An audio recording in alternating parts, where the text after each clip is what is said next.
देखिए करके सिविल सेवाओं के जनक के रूप में किसे जाना जाता है, तो सिविल सेवाओं का जनक किसे कहा जाता है, चार्ल्स कॉर्नवालिस को कहा जाता है। राइट आंसर आपका ए हो जाएगा। उसके बाद देखिए भारतीय राष्ट्रीय कांग्रेस की पहली भारतीय महिला अध्यक्ष का नाम क्या था, तो इनका नाम क्या था साथियों, सरोजनी नायडू। आप लोग यहां पर ध्यान रखेंगे, भारतीय राष्ट्रीय कांग्रेस की पहली भारतीय महिला कौन थी, ठीक है, अध्यक्ष कौन थी, तो सरोजनी नायडू थी। उसके बाद देखिए जुलाई 1905 में बंगाल का विभाजन हुआ था, बिल्कुल। तो बंगाल के विभाजन का आदेश किसने दिया था, तो बंगाल के विभाजन का आदेश साथियों किसने दिया था, लॉर्ड कर्जन ने ही दिया था। और बंगाल का विभाजन कब हुआ था, 1905 में हुआ था, ये आपको मालूम होना चाहिए। अगले नंबर का सवाल है, कह रहे कि स्वतंत्रता काल अवधि के दौरान कांग्रेस के अध्यक्ष कौन थे, यानी कि जब स्वतंत्रता का काल चल रहा था उस अवधि के दौरान कांग्रेस के अध्यक्ष साथियों कौन थे, तो जेबी कृपलानी थे। कौन थे साथियों, जेबी कृपलानी थे। आंसर देखिए होम रूल लीग आंदोलन के संस्थापक कौन थे, तो होम रूल लीग आंदोलन की अगर बात करें साथियों कौन संस्थापक थे, एनी बेसेंट यहां पर है, तो एनी बेसेंट आपका यहां पर बिल्कुल सही जवाब हो जाएगा। उसके बाद देख लीजिए अगला सवाल है साथियों बहुत तेजी के साथ, ये ब्रिटिश भारत की राजधानी थी, तो ब्रिटिश भारत की राजधानी क्या थी साथियों, कलकत्ता थी, ये आपको मालूम होना चाहिए। और कब से कब तक रही कलकत्ता, तो 1773 से लेकर 1911 तक राजधानी रही थी कलकत्ता। अगला सवाल देखिए कि पाकिस्तान नाम किस वर्ष में गढ़ा गया था, तो अगर आपसे साथियों पूछे, ये कई बार आपसे पूछा भी जा चुका है, आप लोग ध्यान रखेंगे 1933 में पाकिस्तान नाम जो था वो गढ़ा गया था।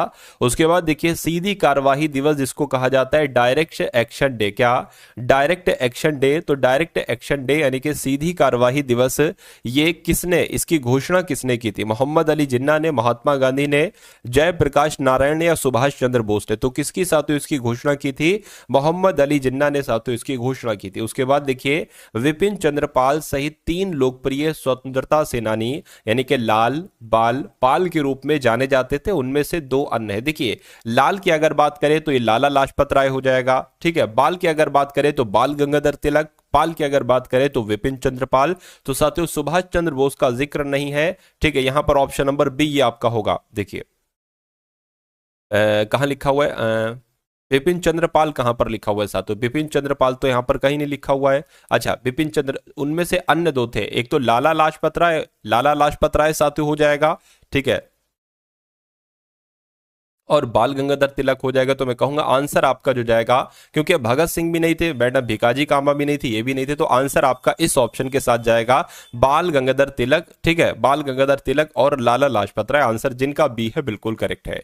उसके बाद देखिए अगला सवाल है करके जलियांवाला बाग हत्याकांड के लिए जिम्मेदार जनरल डायर की हत्या इनमें से किसने की थी, तो साथियों किसने की थी, सरदार ऊधम सिंह के द्वारा ही जलियांवाला बाग हत्याकांड के, ठीक है, जो जिम्मेदार जनरल डायर थे इनकी हत्या किसने की थी, तो ऊधम सिंह ने ही इनकी हत्या की थी। उसके बाद देख लीजिए अगले नंबर का सवाल, भगत सिंह और बटुकेश्वर दत्त ने दिल्ली केंद्रीय विधानसभा में स्मोक बम फेंके, वे किसका विरोध कर रहे हैं, तो जो इन्होंने साथियों केंद्रीय विधानसभा में जो बम फेंके थे तो वो किसका विरोध कर रहे थे, वो इंडियन काउंसिल एक्ट का नहीं, गवर्नमेंट ऑफ इंडिया एक्ट का नहीं, trade dispute bill and public safety bill, इसका विरोध कर रहे थे। बिल्कुल साथियों इसका विरोध कर रहे थे और यही आपका बिल्कुल सही जवाब हो जाएगा। किस क्रांतिकारी ने खुद से मौत को गले लगाया था, तो किसने साथियों, खुदीराम बोस ने, रासबिहारी बोस ने, भगत सिंह ने, चंद्रशेखर ने, तो मैं कहूंगा साथियों चंद्रशेखर आजाद यहां पर आपका बिल्कुल सही जवाब हो जाएगा, ठीक है। चलिए उसके बाद देखिए अगला सवाल है करके जलियांवाला बाग की घटना के संबंध में निम्नलिखित में से कौन सा कथन गलत है। अब यहां पर आपको बताने के कौन सा कथन गलत है। जलियांवाला बाग की घटना चौरी चौरा की घटना के, ठीक है, बाद हुई थी, जिसमें प्रदर्शनकारियों का एक बड़ा समूह पुलिस के साथ भिड़ गया था, यह गलत है क्या, ठीक है। उसके बाद लिखा हुआ ये घटना की अगर बात करें तो ये घटना 13 अप्रैल 1919 को हुई थी, जब जनता जलियांवाला बाग में एक सभा में एकत्रित हुई थी, ये बात तो बिल्कुल सही है, तो ये तो आंसर नहीं हो सकता।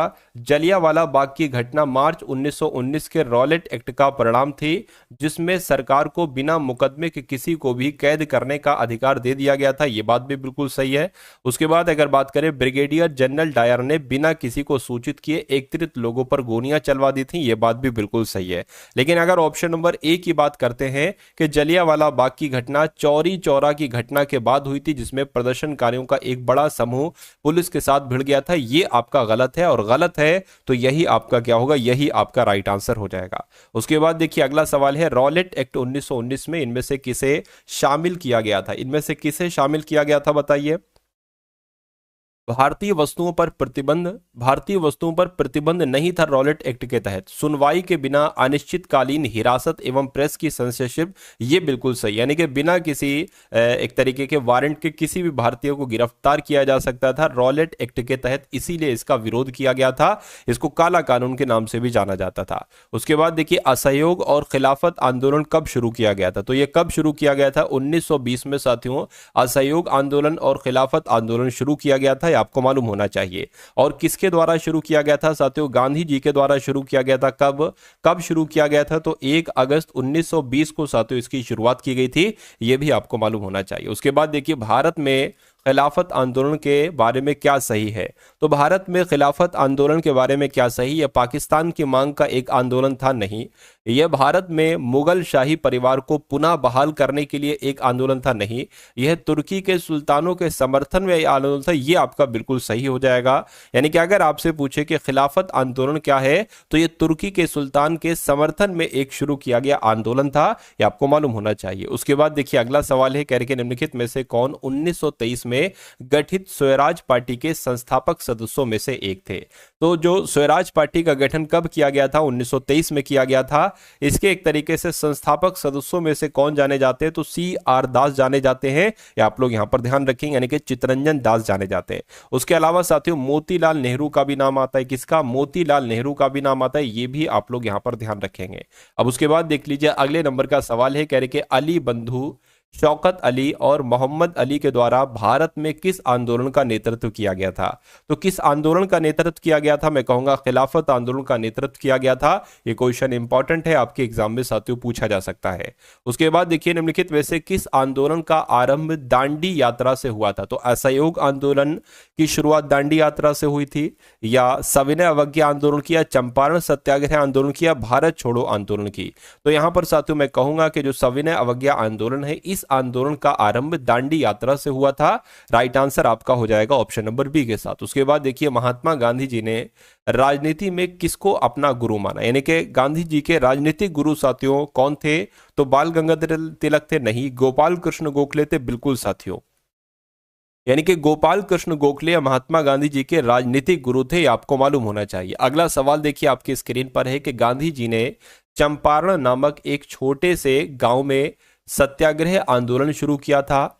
चंपारण वर्तमान में कौन से भारतीय राज्य में है? तो यह साथियों वर्तमान समय पर कहां पर है? चंपारण बिहार में। कहां पर है? बिहार में है साथियों, ये आपको मालूम होना चाहिए। उसके बाद देखिए अगला सवाल है, कह रहे कि साइमन कमीशन में कितने भारतीय सदस्य थे? तो साइमन कमीशन का साथियों विरोध किया गया था। क्यों? क्योंकि इसमें एक भी भारतीय सदस्य नहीं शामिल था, इसलिए राइट आंसर अगर आपने चुना है ऑप्शन नंबर डी, तो बिल्कुल करेक्ट है। अगला देखिए तमिलनाडु में हुए नमक सत्याग्रह, यानी कि तमिलनाडु में जो नमक सत्याग्रह हुआ था ना, इसका नेतृत्व तो साथियों किसने किया था? मुझे बताइए। चलिए, तो इसका जो नेतृत्व किया था वो किसके द्वारा किया गया था? सी राजगोपालाचारी के द्वारा किया गया था, ये भी आप लोग याद रखेंगे। उसके बाद देखिए पूना समझौता का संबंध किससे है? यानी कि पूना समझौता का संबंध क्या पिछड़े वर्गों के लिए चुनावी सीटों के आरक्षण से है, या हिंदुओं के लिए चुनावी सीटों के आरक्षण से है, या मुस्लिमों के लिए चुनावी सीटों के आरक्षण, या सिखों के लिए चुनावी सीटों के आरक्षण? मैं कहूंगा पिछड़े वर्गों के लिए चुनावी सीटों के आरक्षण से ही साथियों इस समझौते का संबंध है, जिसको कहा जाता है पूना समझौता। दोस्तों एक क्वेश्चन आप सभी लोगों के लिए है, इसका कौन सा आंसर सही होगा कमेंट बॉक्स में ज़रूर बताएं।